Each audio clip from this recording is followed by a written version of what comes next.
Good morning. स्वागत है आप सभी का आपके इस चैनल टीचिंग विद्यापीठ के यूट्यूब चैनल पे।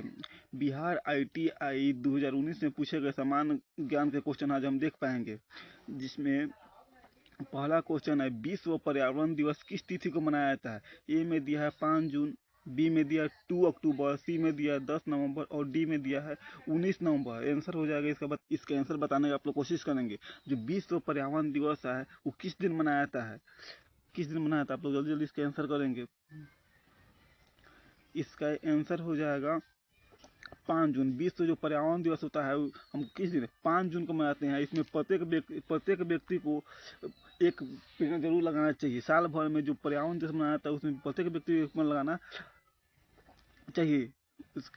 नेक्स्ट क्वेश्चन हम देख पाएंगे, कहता निम्नलिखित में से कौन सा एक स्थिर पूंजी के रूप में नहीं माना जाता है। मैंने इसमें जो दिया है स्थिर पूंजी, जो अस्थायी पूंजी, कौन सा इसमें नहीं है। ए में दिया है आपका उपकरण यानी औजार, बी में है मशीन, सी में है मुद्रा और डी में क्या है इमारत। इसमें कौन सा है जो स्थिर पूंजी नहीं है। इसमें क्वेश्चन क्या पूछा गया है, नहीं पूछा गया है। हम इसमें ध्यान देंगे, इसमें पूछा गया है नहीं, क्या पूछा गया है, नहीं पूछा गया है। इसमें ध्यान देंगे, नहीं पूछा गया है। इसका आंसर हो जाएगा मुद्रा। जो मुद्रा जो है ना, मुद्रा जो कहते स्थिर पूंजी नहीं है, क्योंकि तो मुद्रा आता है और मुद्रा जाता है। मुद्रा यानी हम क्या कर सकते हैं, रुपया कह सकते हैं इसको। नेक्स्ट क्वेश्चन देखेंगे, डाटा प्रोसेसिंग का अर्थ होता है। ए में होता है डाटा का संग्रहण, बी में कंप्यूटर की कार्य प्रणाली, सी में गणना कार्य और डी में वाणिज्यिक उपयोग के लिए जानकारी तैयार करना। आप लोग बताएंगे कि इसका आंसर क्या हो जाएगा। चारों में से इसका आंसर क्या हो जाएगा।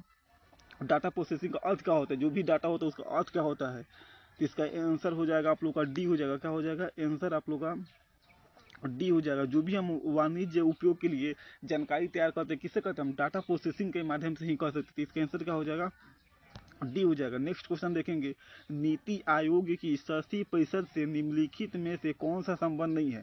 जो नीति आयोग की 80% उसमें कौन सा संबंध नहीं है। ये एक में दिया है प्रधानमंत्री दिया है, बी में राष्ट्रपति दिया है, सी में राज्यों के मुख्यमंत्री दिया है और डी में संघ राज्य क्षेत्र का मुख्यमंत्री दिया है। तो इसका आंसर क्या होगा आप लोग बताने की कोशिश करेंगे, जल्दी जल्दी इसका आंसर बताएंगे। जो नीति आयोग की 80% उससे कौन संबंध नहीं है, इसमें नहीं पूछा हुआ है। क्या पूछा हुआ है, नहीं पूछा हुआ है। इसको भी ध्यान देंगे। जैसे इसमें प्रधानमंत्री है, राष्ट्रपति है, राज्यों के जो राज्य के मुख्यमंत्री होता है, संघ राज्य क्षेत्र का मुख्यमंत्री, तो कौन हो जाएगा। इसमें सेंसर बताने का आप लोग कोशिश करेंगे।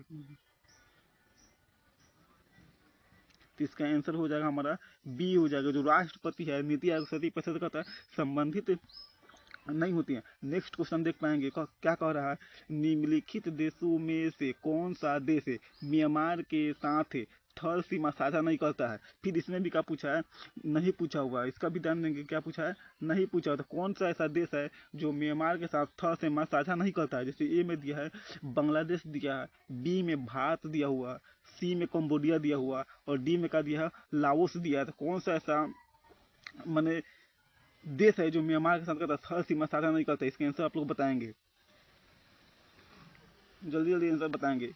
तो इसका आंसर हो जाएगा कम्बोडिया। कम्बोडिया एक ऐसा देश है जो म्यांमार के साथ थल सीमा का होता है साझा नहीं करता है। नेक्स्ट क्वेश्चन देखेंगे हम, क्या कह रहा है, निम्नलिखित में से कौन सा लोक नृत्य उड़ीसा से संबंधित नहीं है। मतलब जो उड़ीसा राज्य है उसमें जो नृत्य दिया गया है, जो नाच, कौन सा वहां से संबंधित नहीं है। बाकी इसमें होगा, जो एक ही होगा जो, सॉरी इसमें नहीं पूछ, हाँ कौन सा संबंधित है पूछा वो, सॉरी इसमें पूछा है संबंधित है। ए में दिया है छऊ दिया है, बी में तमाशा दिया हुआ और सी में मलखम दिया हुआ और डी में इनमें से कोई नहीं दिया। तो आप लोग बताएंगे इसके आंसर क्या हो जाएगा, बताएंगे। जैसे जो उड़ीसा से कौन सा संबंधित है इसमें, तो इसमें आंसर हो जाएगा इसका छऊ हो जाएगा। जो छऊ नृत्य हमारा जो है ना, वो कहाँ से संबंधित है, तो उड़ीसा से संबंधित है। खाली क्या है, फेमस बहुत है छऊ नृत्य उड़ीसा में। नेक्स्ट क्वेश्चन हम देख पाएंगे, निम्नलिखित में कौन सी नेहरू रिपोर्ट की अनुशंसा नहीं थी। क्या है, जो नेहरू रिपोर्ट थी ना उस समय का, उसमें कौन सा अनुशंसा नहीं थी। जैसे डोमिनियन दर्जा थी, बी में कहता पृथक निर्वाचन मंडल, सी में हो जाएगा एकात्मक तथा लोकतंत्रीय केंद्र हो जाएगा और डी में कहता है वयस्क मताधिकार हो जाएगा। तो चारों में से आंसर क्या हो जाएगा, नेहरू रिपोर्ट की अनुशंसा नहीं थी। कौन हो जाएगा चारों में से आंसर, जल्दी जल्दी आप लोग बताने की कोशिश करेंगे। जो नेहरू रिपोर्ट की अनुसंस्था कौन सा इसमें नहीं है, इसमें पूछा गया है नहीं, कौन सा हो जाएगा, नहीं पूछा गया इसमें। तो इसके आंसर हो जाएगा हमारा क्या हो जाएगा, बी हो जाएगा। पृथक निर्वाचन मंडल जो है ना, नेहरू रिपोर्ट के अनुसार से संबंधित नहीं है। नेक्स्ट क्वेश्चन को हम देख पाएंगे, एक तक मतलब सुविचार पढ़ लेते हैं। किसी को मान सम्मान उतना ही दे जितने का वो हकदार हो, वरना कुछ लोग स्वयं को सम्राट समझकर आपका मोल लगाने बैठ जाते हैं। सही बात है, कहना का मतलब जिसको जितना हकदार है वही दिया जाए। नेक्स्ट क्वेश्चन को हम देख पाएंगे, कहता संयुक्त राज्य अमेरिका ने किस वर्ष दूसरे विश्व युद्ध में प्रवेश किया था। आप लोग बताएंगे। ए में दिया है 1939 में, बी में दिया है 1941 में, सी में 1942 में और डी में कहता 1939 में दिया है। आप लोग बताएंगे कि संयुक्त राज्य अमेरिका ने किस वर्ष दूसरे विश्व युद्ध में प्रवेश किया था। जब युद्ध हो रहा था, हमारा प्रथम विश्व युद्ध हुआ, दूसरे विश्व युद्ध हुआ, तो किसने कौन से युद्ध में मैंने प्रवेश किया, इसको भी आप लोग देख सकते हैं, क्योंकि ये क्वेश्चन बनता है ITI के लिए। इसमें पूछा है दूसरे विश्व युद्ध में अमेरिका ने कब प्रवेश किया था, तो आप लोग बताएंगे जल्दी इसमें आंसर क्या हो जाएगा। तो इसका आंसर हो जाएगा बी हो जाएगा, क्योंकि 1939 में संयुक्त राज्य अमेरिका ने क्या किया था, दूसरे विश्व युद्ध में क्या था, प्रवेश किया था। एकदम सिंपल क्वेश्चन, आप लोगों को तो याद होगा ही। नेक्स्ट क्वेश्चन को हम देख पाएंगे, कहता निम्नलिखित में से किस वर्ष को संयुक्त राष्ट्र द्वारा स्वदेशी भाषाओं के अंतर्राष्ट्रीय वर्ष के रूप में घोषित किया गया था। मैंने संयुक्त राष्ट्र द्वारा जो अपना खुद का भाषा होता है उसको अंतर्राष्ट्रीय वर्ष के रूप में घोषित किया गया। ए में दिया है 2017 दिया है, बी में 2020 दिया है, सी में 2019 दिया है और डी में कहता 2022 दिया। जल्दी जल्दी बताएंगे इसका आंसर क्या हो जाएगा। ये स्वदेशी भाषाओं को अंतर्राष्ट्रीय वर्ष के रूप में घोषित किया कब किया गया था, तो इसका आंसर हो जाएगा सी 2019 में। 19 में स्वदेशी भाषाओं को अंतर्राष्ट्रीय वर्ष के रूप में घोषित किया गया था, 2019 में किया गया था। नेक्स्ट क्वेश्चन को हम देख पाएंगे, क्या कर रहा है, निम्न में से किस मुगल सम्राट द्वारा आगरा के किले का निर्माण किया गया था। ये भी क्वेश्चन पूछा गया था, आगरा किस नदी के किनारे है, ये भी क्वेश्चन बन सकता है। यहाँ पर क्या पूछा, एकदम आसान क्वेश्चन पूछा गया है, जो आगरा का किला किसके द्वारा बनाया गया था, किसके द्वारा निर्माण कराया गया था। ए में दिया है शाहजहां दिया है, बी में अकबर दिया है, सी में औरंगजेब दिया है, डी में कहता जहांगीर दिया है। तो बताने का आप लोग कोशिश करेंगे इसका आंसर क्या होगा। बताइए लोग, आप लोग, मैंने आगरा किले का निर्माण किसके द्वारा किया गया था, क्या अकबर के द्वारा किया गया था, कि शाहजहां के द्वारा किया गया था, कि औरंगजेब के द्वारा, कि जहांगीर के द्वारा। तो इसका आंसर हो जाएगा ए हो जाएगा, क्या हो जाएगा, शाहजहां द्वारा क्या हमारे आगरा किला का निर्माण किया गया था। नेक्स्ट क्वेश्चन हम देख पाएंगे आप लोग को, मूर्ति पूजा का आरंभ कब से माना जाता है। जो भी हम लोग मूर्ति का पूजा करते हैं उसका आरंभ काल कब से माना जाता है। ए में दिया है पूर्व आर्य काल, बी में दिया है उत्तर वैदिक काल, सी में मौर्य काल और डी में क्या दिया है कुषाण काल। जो मूर्ति जो हम लोग पूजा करते हैं उसका कब से माना जाता है, कौन सा ऐसा काल है जो जिसमें हम लोग प्रारंभ किए थे मूर्ति पूजा का। जल्दी जल्दी आप लोग बताने की कोशिश करेंगे इसका आंसर क्या हो जाएगा, क्या हो जाएगा इसका, मूर्ति पूजा का आरंभ कब से माना जाता है। आप तो 4 आंसर इसमें दिया है, आप लोग कोई ना कोई बताइएगा। बहुत लोग बच्चे बी जा रहे हैं, बी इसका आंसर नहीं होगा। इसका आंसर क्या हो जाएगा हमारा, ये हो जाएगा पूर्व आर्य काल हो जाएगा। क्या हो जाएगा, पूर्व आर्य काल से ही हम लोग मूर्ति पूजा का आरंभ माना जाता है, चाहे उसी समय से हम लोग मूर्ति पूजा करने का प्रयास कर रहे हैं। नेक्स्ट क्वेश्चन को हम देख पाएंगे, गौतम बुद्ध ने महापरिनिर्वाण कहाँ प्राप्त किया था। ए में दिया है लुम्बिनी में, बी में सारनाथ में और डी में कुशीनगर और डी में कहता बुद्धगया में। बताइए आप लोग, गौतम बुद्ध ने महापरिनिर्वाण कहाँ प्राप्त किया था। जो गौतम बुद्ध हमारे थे महापरिनिर्वाण कहाँ से हुआ था। ए में जगह लुम्बिनी था, कि सारनाथ में, कि कुशीनगर में, कि बुद्ध गया में। जल्दी जल्दी आप लोग इसका आंसर बताने की कोशिश करिए।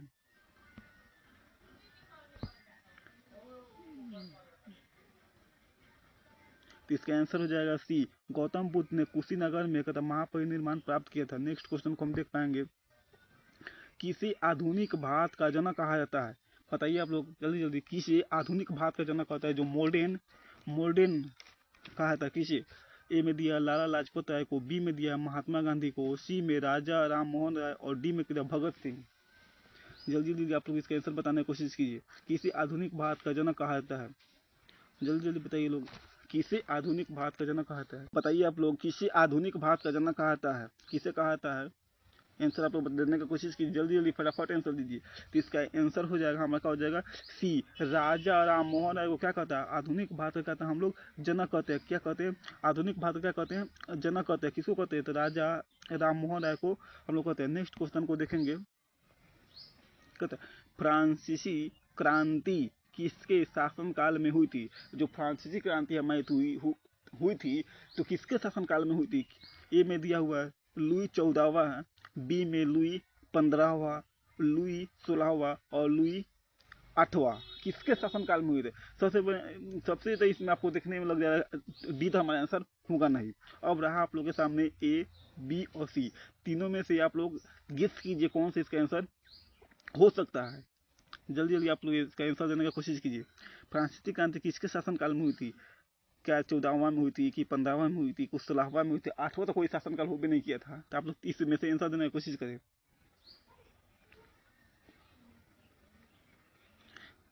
तो इसका आंसर हो जाएगा आप लोगों का सी, क्योंकि लुई 16वां के शासनकाल में फ्रांसीसी क्रांति हुई थी। क्या हो जाएगा? लुई 16वां हो जाएगी। एक मिनट आप लोग लिखेंगे। हाँ, लुई 16वां के शासनकाल में क्या हुई थी? फ्रांसीसी क्रांति हो जाएगी। नेक्स्ट क्वेश्चन आप लोग देखेंगे।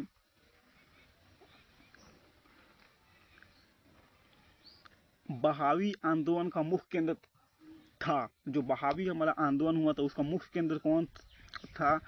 ए में दिया पटना, बी में लखनऊ, सी में तमिलनाडु और डी में कहता मुंबई। जो बहावी आंदोलन हमारे हुए थे उसका मुख्य केंद्र क्या था? जैसे पटना हो गया, लखनऊ हो जाएगा, तमिलनाडु है, मुंबई है, कौन सा उसका केंद्र था? बहावी आंदोलन का कौन सा केंद्र है?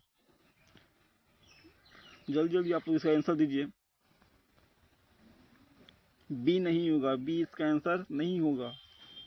बहावी आंदोलन का मुख्य केंद्र हमारा था पटना था। क्या था? पटना। मुख्य केंद्र क्या था? तो पटना था। सॉरी, एक मिनट।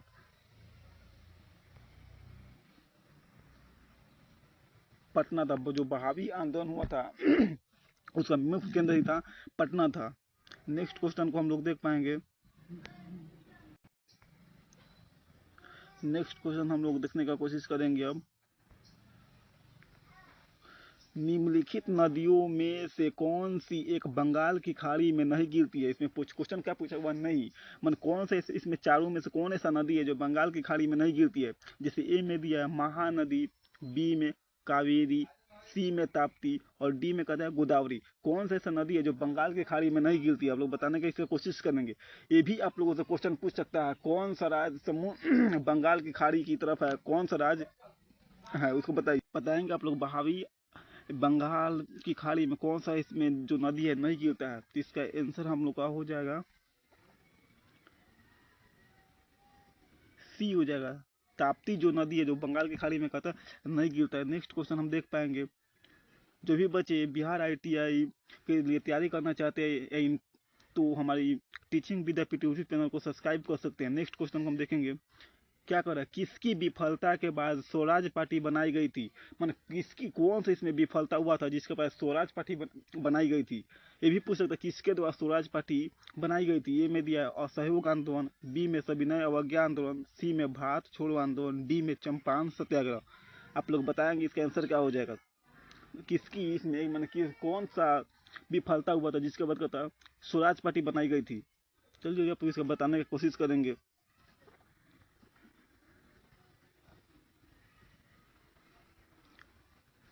तो इसका आंसर हो जाएगा तो असहयोग आंदोलन। का हो जाएगा? असहयोग आंदोलन की असहयोग आंदोलन के लिए बनाई गई थी। विफलता हुआ था इसके लिए स्वराज पार्टी बनाई गई थी। नेक्स्ट क्वेश्चन को हम देख पाएंगे। संविधान के अनुच्छेद 263 के अंतर्गत अंतर्राज्यीय परिषद की स्थापना किसके द्वारा की जाती है? जो संविधान का हमारा अनुच्छेद 263 है इसके अंतर्गत परिषद की स्थापना किसको द्वारा की जाती है? ए में दिया है राष्ट्रपति के द्वारा, बी में दिया है संसद द्वारा, सी में दिया है सरकार द्वारा और डी में दिया है नीति आयोग के द्वारा। तो आप लोग इसके बताने के आंसर कोशिश करेंगे। क्या हो जाएगा? जो अंतर्राज्यीय परिषद की स्थापना किसके द्वारा की जाती है? क्या राष्ट्रपति कर सकते हैं?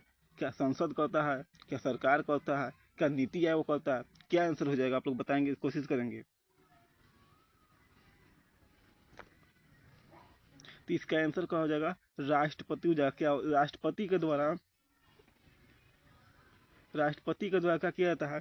तो परिषद की, अंतर्राज्यीय परिषद की स्थापना की जाती है। नेक्स्ट क्वेश्चन को हम देख पाएंगे। वर्ष 1976 में आपात की घोषणा के समय भारत के राष्ट्रपति कौन थे? 1976 में जो आपातकाल आया था उस समय भारत के राष्ट्रपति कौन थे? क्या बीवी गिरी थे? ए में दिया है, बी में दिया ज्ञानी जैल सिंह, सी में दिया फखरुद्दीन अली अहमद थे, डी में दिया शंकर दयाल शर्मा थे। कौन थे जो भारत में 1976 में जो आपात की उद्घोषणा हुई थी, उस समय भारत के राष्ट्रपति कौन थे? चारों जो बीवी गिरी थे, कि ज्ञानी जैल सिंह थे, कि फखरुद्दीन अली अहमद थे, कि शंकर दयाल शर्मा थे, कौन थे जो 1976 में आपात की घोषणा हुई थी? जल्दी जल्दी इसका आंसर बताने की कोशिश करेंगे।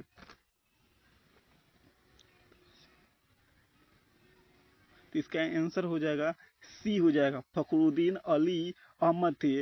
1976 में इन्हीं के समय का था, भारत में 1976 में का था आपात की उद्घोषणा हुई थी। नेक्स्ट क्वेश्चन को हम देख पाएंगे, किस संवैधानिक संशोधन द्वारा मताधिकार की उम्र 21 वर्ष से घटाकर 18 वर्ष की गई? माने कौन सा इसमें संशोधन हुआ था जिसमें जो मत देने का अधिकार था व्यक्ति को, पहले का था 21 वर्ष था, लेकिन घटा कितना दिया गया? 18 वर्ष का दिया गया। अब कोई भी व्यक्ति 18 वर्ष हो गया होगा तो वो मत का अपना प्रयोग कर सकता है। जैसे 72वें संविधान संशोधन द्वारा ए में दिया है, बी में 62वें संविधान संशोधन द्वारा, सी में 61वें संविधान संशोधन द्वारा, डी में 71वें संविधान संशोधन द्वारा। बताने का आप लोग कोशिश करेंगे कि किस संवैधानिक संशोधन द्वारा 21 वर्ष घटाकर 18 वर्ष की गई। जल्दी इसके आंसर देने की कोशिश करेंगे। तो इसका आंसर हो जाएगा हम लोग का सी, 61वें संविधान संशोधन द्वारा 21 वर्ष घटाकर 18 वर्ष की गई।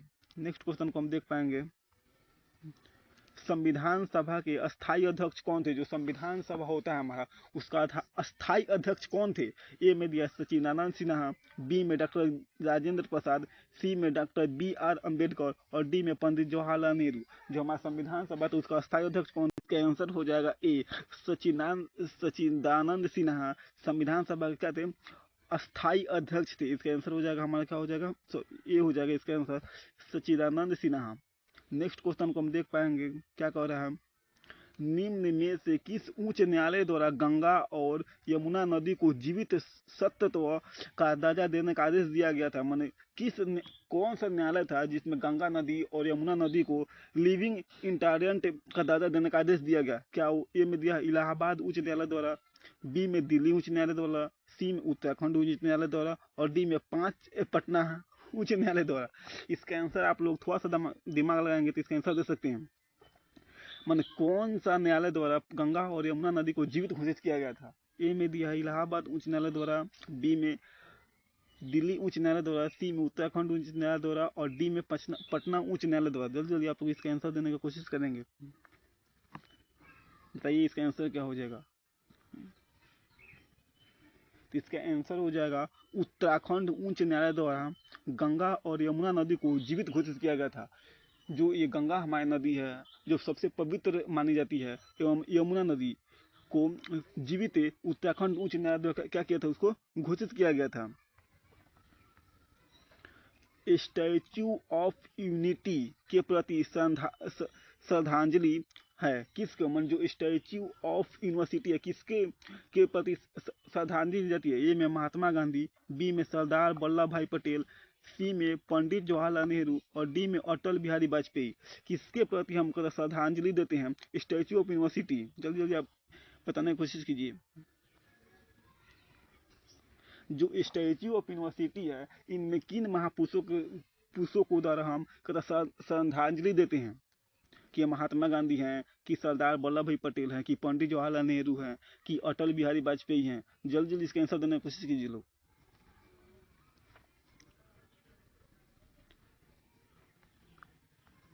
तो इसका आंसर हो जाएगा सरदार वल्लभ भाई पटेल। का हो जाएगा आंसर? हो जाएगा बी, सरदार वल्लभ भाई पटेल हो जाएगा इसका आंसर। इन्हीं के प्रति हम क्या करते हैं? हम श्रद्धांजलि देते हैं। सरदार वल्लभ भाई पटेल के क्या करते हैं? हम श्रद्धांजलि दे पाते हैं। जो सरदार वल्लभ भाई पटेल स्टैच्यू ऑफ यूनिवर्सिटी को हम कहते हैं श्रद्धांजलि दे पाते हैं। नेक्स्ट क्वेश्चन हम देख पाएंगे, एकीकृत परिपथ यानी आईसी आविष्कारक से किस पीढ़ी का जन्म हुआ है? जो हमारा आईसी है आविष्कारक से किस पीढ़ी का जन्म हुआ है? ए में दिया है प्रथम, बी में द्वितीय, सी में तृतीय और डी में चतुर्थ हो जाएगा। एकीकृत परिपथ किससे संबंधित, किस पीढ़ी से संबंधित है? आईसी जो एकीकृत हमारा परिपथ है किससे संबंधित है? ए में दिया क्या प्रथम से है, क्या द्वितीय से है, क्या तृतीय से है, क्या चतुर्थ से है? बताइए आप लोग किससे संबंधित है क्या प्रथम पीढ़ी से संबंधित है, क्या द्वितीय पीढ़ी से संबंधित है, क्या तृतीय पीढ़ी से संबंधित है, क्या चतुर्थ पीढ़ी से संबंधित है। तो इसका आंसर हो जाएगा, क्या हो जाएगा, सी हमारा हो जाएगा।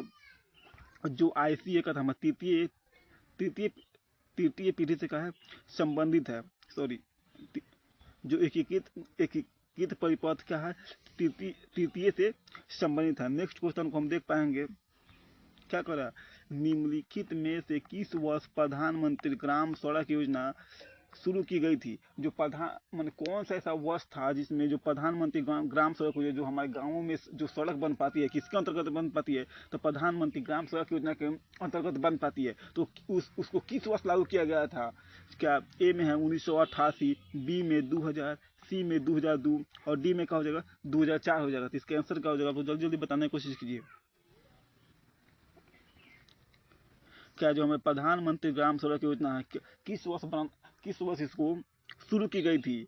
क्या 1998 में शुरू की गई थी, कि 2000 में शुरू की गई थी, कि 2002 में शुरू की गई थी, 2004 में शुरू की गई थी। तो इसका आंसर हो जाएगा हमारा बी हो जाएगा। क्या हो जाएगा, बी। 2000 ईस्वी में तो प्रधानमंत्री ग्राम सड़क योजना की क्या गई थी, तो शुरुआत की गई थी। नेक्स्ट क्वेश्चन को हम देख पाएंगे, फिर वहीं बिहार ITI प्रीवियस ईयर 2019 सामान्य ज्ञान। जो भी बच्चे बिहार ITI का तैयारी करना चाहते हैं हमारे चैनल को सब्सक्राइब कर सकते हैं। नेक्स्ट क्वेश्चन है, महाबली गंगा किस देश की सबसे बड़ी नदी है। जो महाबली नदी है किस देश की सबसे बड़ी नदी है। क्या वह श्रीलंका की है, क्या थाईलैंड की है, क्या म्यांमार की है, क्या इंडोनेशिया की है। जो महाबली गंगा किस देश की सबसे बड़ी नदी है। जल्दी जल्दी इसका आंसर देने की कोशिश करें। ए में क्या है, श्रीलंका है, बी में थाईलैंड है, सी में म्यांमार है, डी में क्या है, इंडोनेशिया है। नदी का नाम है महाबली गंगा। माने कौन ऐसा देश है जिसमें महाबली गंगा उस देश की सबसे बड़ी नदी है। जल्दी जल्दी इसका आंसर देने की कोशिश करेंगे।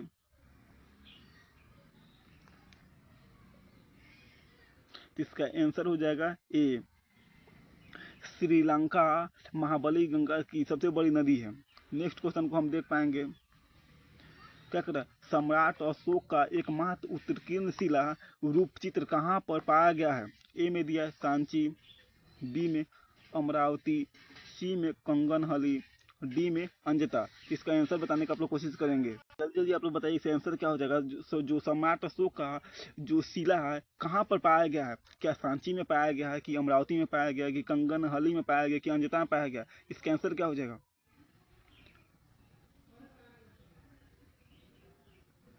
तो इसका आंसर क्या हो जाएगा, सी होगा, कंगनहली है। कंगनहली में ही सम्राट अशोक का एकमात्र उत्कीर्ण शिला रूपचित्र पाया गया था। कंगनहली में, कहाँ पे, कंगनहली हो जाएगा। नेक्स्ट क्वेश्चन को हम देख पाएंगे, वर्ष 1976 में आपात घोषणा के समय भारत के राष्ट्रपति कौन थी। क्वेश्चन तो हो गया, आप लोग देख लीजिएगा। इसका आंसर क्या हो जाएगा, डेटे बताते हैं, सी हो जाएगा। क्या हो जाएगा, सी हो जाएगा इसका आंसर। सॉरी, इसका आंसर सी हो जाएगा, फखरुद्दीन अली अहमद हो जाएंगे। इसका आंसर क्या हो जाएगा, फखरुद्दीन अली अहमद हो जाएगा। नेक्स्ट क्वेश्चन हम देख लेते हैं, क्योंकि ये क्वेश्चन हो गया। नेक्स्ट क्वेश्चन क्या कह रहा है, वेदों में संपूर्ण सच्चाई निहित है, यह व्याख्या किसके द्वारा की गई है। जो वेद हमारे होते हैं वो कहना, इन लोगों का कहना क्या है, उसमें संपूर्ण सच्चाई निहित है। जो भी वेद होता है रियल भी है, वेद में कहता सब सच्चाई ही होती है। इसका आंसर ए में दिया है स्वामी विवेकानंद, बी में है स्वामी दयानंद, सी में स्वामी श्रद्धानंद और डी में एस राधा कृष्णन। किसने कहा था कि वेदों में संपूर्ण सच्चाई निहित है। जल्दी से इसका आंसर बताने की कोशिश कीजिए लोग, बताइए लोग इसका आंसर क्या हो जाएगा।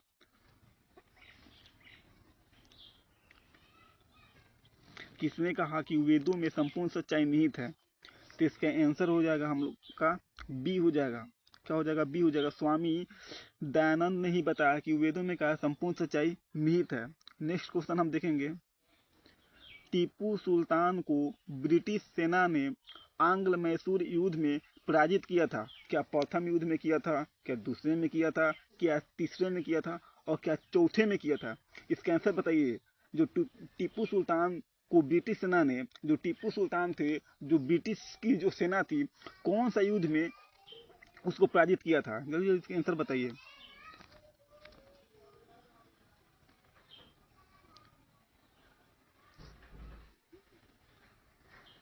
इसका आंसर हो जाएगा, क्या हो जाएगा, सी हो जाएगा।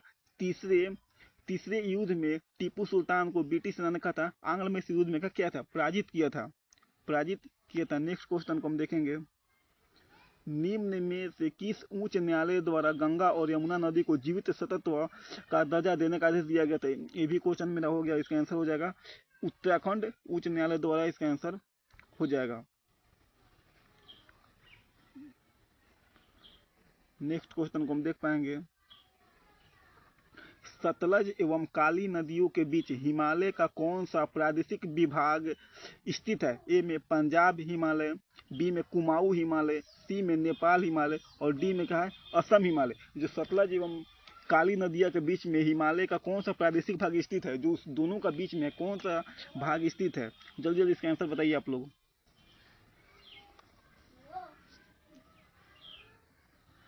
इसका आंसर हो जाएगा बी। क्या हो जाएगा? बी हो जाएगा। आंसर क्या हो जाएगा?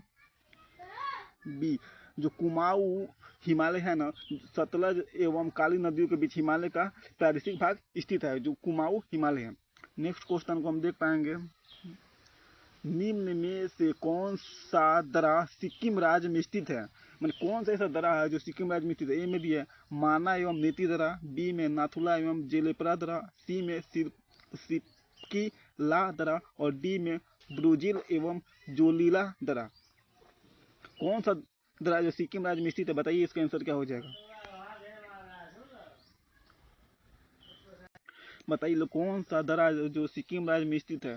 तो इसका आंसर हम लोग का हो जाएगा बी, नाथुला एवं जेलेपरा दर्रा। क्या है? जेलेपरा दर्रा सिक्किम राज्य में क्या है, स्थित है। नेक्स्ट क्वेश्चन को हम देख पाएंगे, गुरु अर्जुन देव समकालीन थे? ए में बाबर के, बी में जहांगीर के, सी में शाहजहां के और डी में अकबर के। जो गुरु अर्जुन देव थे किसके समकालीन थे? क्या बाबर के थे कि जहांगीर के थे कि शाहजहां के थे कि अकबर के थे? बताइए आप लोग।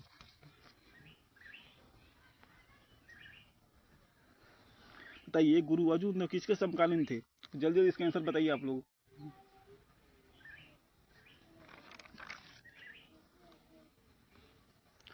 गुरु अर्जुन देव किसके समकालीन थे? जल्दी जल्दी आंसर कीजिए आप लोग।